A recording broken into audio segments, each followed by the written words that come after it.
Welcome to Sharika Talks, Unraveling the Truth, a journalist's quest. Subscribe for the truth.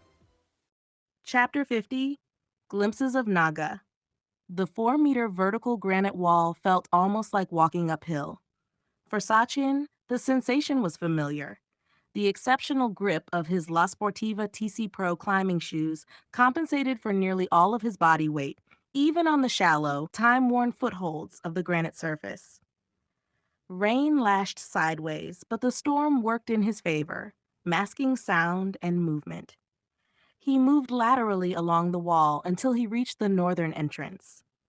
From there, like a shadow sliding across stone, Sachin climbed onto the covered walkway, traversed past the Siveli Pura, and reached the inner sanctum roofline.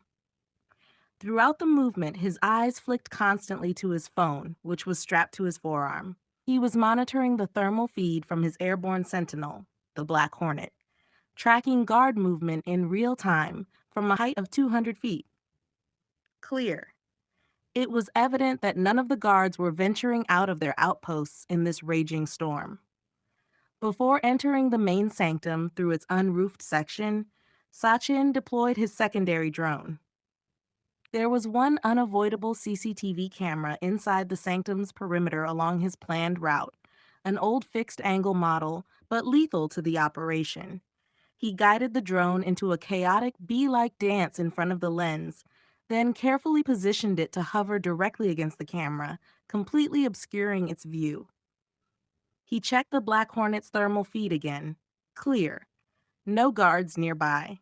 He recalled the Black Hornet immediately. At first, he considered letting it hover there for the entire 5 hours, but he didn't want to risk draining its battery. Once the camera blind spot was crossed, he withdrew the decoy drone as well. Now it was just him.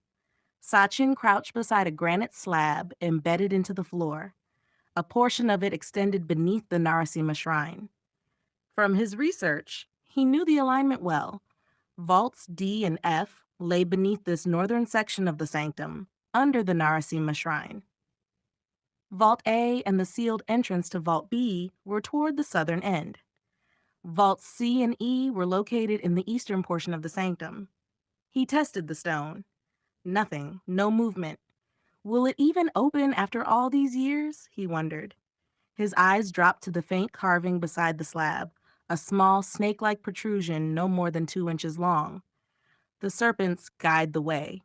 He tried twisting it. It wiggled barely. He took out one of the mineral water bottles he had filled with Bacardi white rum the previous day, partly to calm his nerves.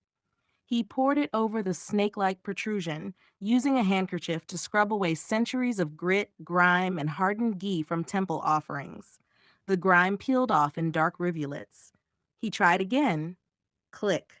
The serpent rotated exactly 180 degrees. A chill raced down his spine. This time, when he pushed the stone, it moved. The slab swung inward like a concealed trapdoor, revealing a vertical shaft beneath. Sachin lowered himself down slowly, roughly 2 meters deep, and landed silently. He noticed there was no unpleasant odor. He had a vague idea where he was. On the underside of the stone, another serpent carving protruded. He pushed upward. The slab rose smoothly back into place, and the carving rotated automatically, locking itself. Sachin exhaled. He was sealed in. He was completely blinded. Inside the vault, his night vision goggles were useless without a light source. They amplified ambient light, moonlight, starlight, reflected glow. But here, there was none. Absolute darkness. Instinctively, he switched on the infrared illuminator. Directly in front of him stood the seasonal golden chariot, used only during specific festivals. He had seen it in photographs, never like this. Vault D. The vault that opened once every 6 years for the Lakshadweepam festival. But his attention shifted downward. Beneath his boots was another serpent carving, smaller, more precise. He twisted it.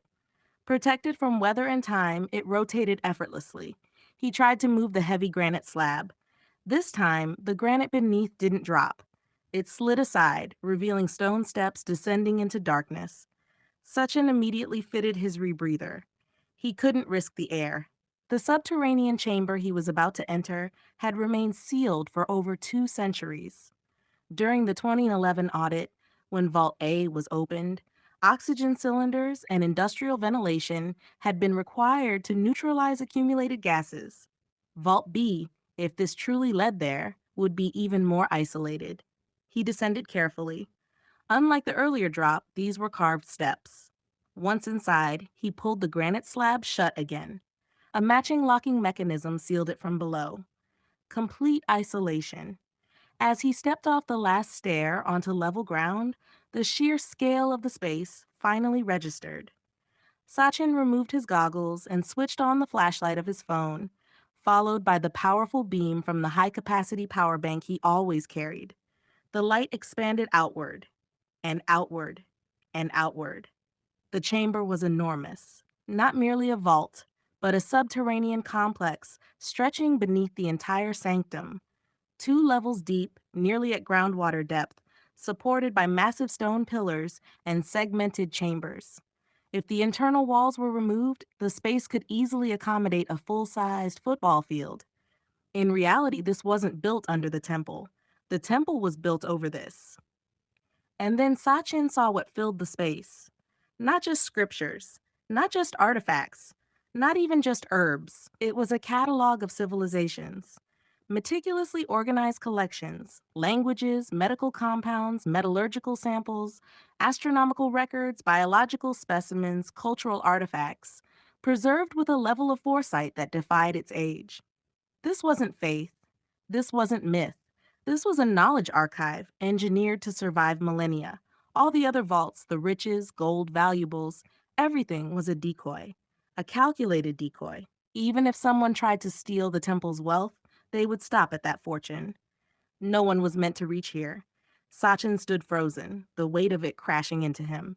His original plan, 5 hours, rapid incursion, in and out, collapsed instantly. There was no way.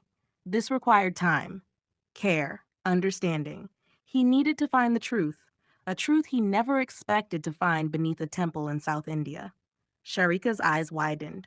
Until that moment, she had been certain that Sachin's motive would somehow turn out to be stealing the vast riches of the temple, gold, diamonds, and more. But now she was almost sure he wasn't chasing gold. He had found something inside that temple vault, something that led to his incursions into other temples across India. What could it be? Her curiosity piqued, and she turned the page rigorously. End of chapter 50. Thank you for watching Unraveling the Truth, A Journalist's Quest.